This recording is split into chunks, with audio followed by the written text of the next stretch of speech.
Baku tembak 1 jam.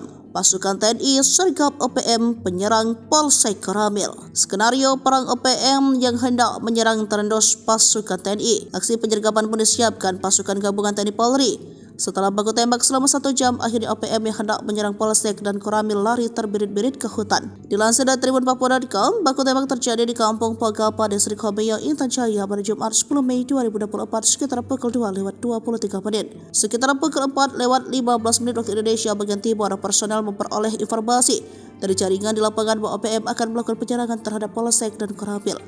Kata Kasatgas Humas Ops Damai Kartens AKBP Bayu Suseno dalam keterangannya Sabtu 11 Mei.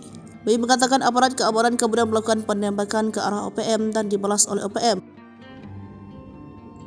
Baku tembak itu berlangsung hingga pukul 3:25 waktu Indonesia bagian Timur. Kontak senjata tersebut berlangsung hingga pukul 3:20 waktu Indonesia bagian Timur, di mana sudah tidak terdengar lagi bunyi letusan senjata baik dari pihak TNI Polri maupun KKB-nya. Richard mengaku pihaknya intens melakukan patroli keamanan pasca beberapa kali OPM melancarkan aksi serangan di wilayah Distrik Hobeyo, Intan Jaya.